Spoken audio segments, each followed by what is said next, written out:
Chair recognizes Chairman Bonnie Rich to speak to the bill.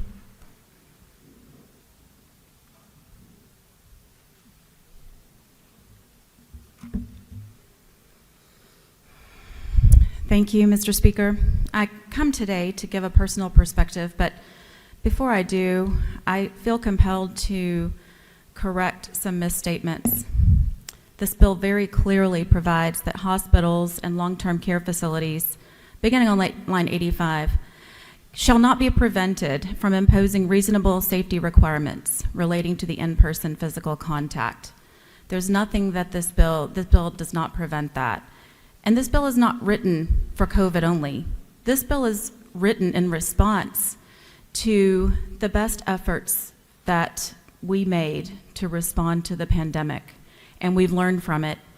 This bill was written so that we never again do to people what we have done over this last year. Sunday afternoon, last February, I unexpectedly became very sick. An urgent care nurse practitioner concluded that I had had a false negative flu test and sent me home with Tamiflu and instructions to alternate ibuprofen and acetaminophen. But shortly after midnight, I was in trouble, and my husband took me to the emergency room. The ER started IV fluids and medication and began testing. In the beginning, the nurses weren't in the room with me the whole time. They were in and out, but my husband was there with me. I was not alone. He went for blankets when I started to shiver. I had a fever of 103, 104, and he turned me onto my side when I got sick so I wouldn't choke.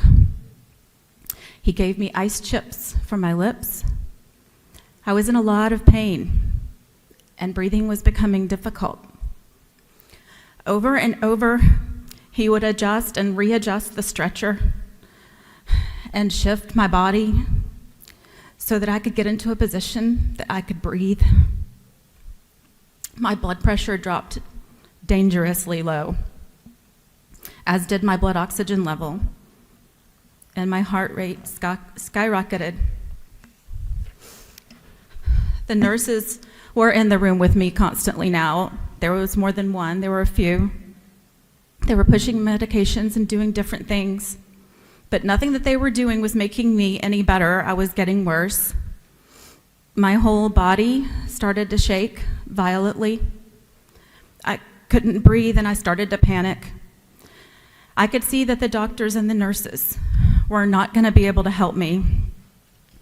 The only thing that gave me any comfort was having my husband there with me, holding my hand and looking me in the eye to calm me down. When he was told how sick I was, he called my mother, who lives out of town now, in the middle of the night, and she booked a flight to Atlanta the next morning within hours. And I have a memory from that next morning in ICU of opening my eyes very briefly and seeing my mother smiling at me. Dr. Newton is right. It's very, very childlike. The joy that I felt, the childlike joy at seeing my mother's face was indescribable. I couldn't talk, and I couldn't even hold my eyes open very long, but I did manage, I think, to curl my lips into a little bit of a smile so that my mother could see that I knew she was there and that I was happy that she was there. I know that I have a pain-free, beautiful, eternal life after this one, and I am so happy to tell you that my faith truly gave me a supernatural peace about what awaited me on the other side. I am not, and I was not, afraid of death, of what came after the transition from this earth, but I was, and I still am, terrified of the process of dying, because what I experienced was frightening and painful. First and foremost, I wanted the doctors to make me better. But when I saw that they couldn't, which obviously we see now that a week later they did, but I believed that they were not going to make me better. The only thing that I wanted then was to not be alone. That is all I wanted. When the doctor told my husband and me that they were taking me to ICU, I couldn't talk much, and it took me a while to get the words out because I didn't have very much breath. But I did manage to ask my husband to please not leave me. I knew I did not want to die among strangers. I felt an intense grief and sadness over decisions that I had made that I thought were going to leave my children without a mother. I really believed in that moment that I was not ever going to see my children again. And before I lost consciousness, I told my husband specific things that I wanted to tell each of our children. I don't even remember it now, but he told me about it. And the weeks after I came home, we pieced together a lot of what I didn't remember. And when I felt strong enough, I asked him what I had told him to tell each of the children, and he told me their messages. People have things that they need to say. Things need to be said.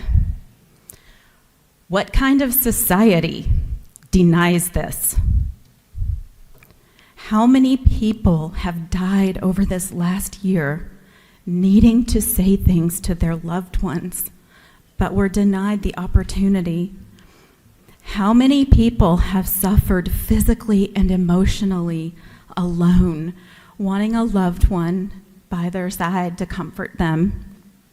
Is there really anything more important than that? We all can imagine how terrible we would feel to be separated from a loved one who is sick or dying. And sadly, many of us now know what that feels like. It's happened countless times over the last year, and we heard testimony after testimony after testimony at the public hearings on this bill of people who did just that. I come here to tell you all today what it's like to be on the other side, what it's like to be the one who was sick or dying and possibly alone. Like Dr. Newton said, I was in a weakened state physically and emotionally. The last earthly desire that I had was the comfort of being with someone I loved and who loved me. I'm independent, and I'm a rather strong-willed person. And that was my heart's strongest and last desire. Think about the elderly, those with dementia, adults with diminished mental capacity, intellectual disabilities. How terrified and confused must they be if this is how I felt? I think of Miss Deborah Malone, a lady that I've met through this process. She has a daughter who's 43 now.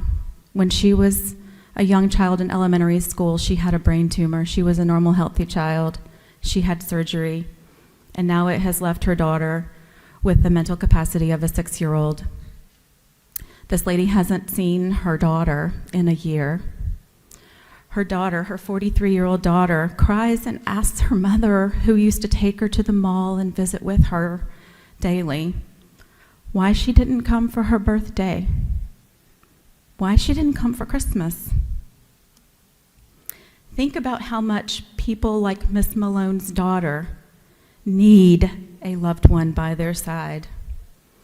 It's inhumane and contrary to a civilized society to deny anyone the comfort of love in their last months, weeks, days, or even hours on this earth.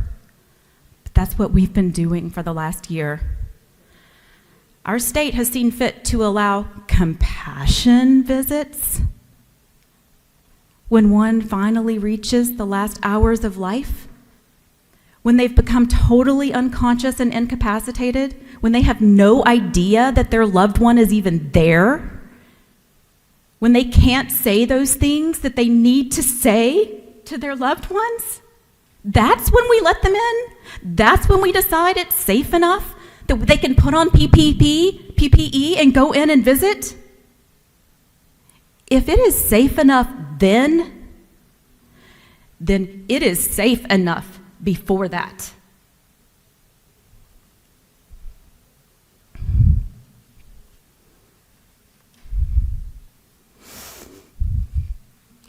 There are things that can be done.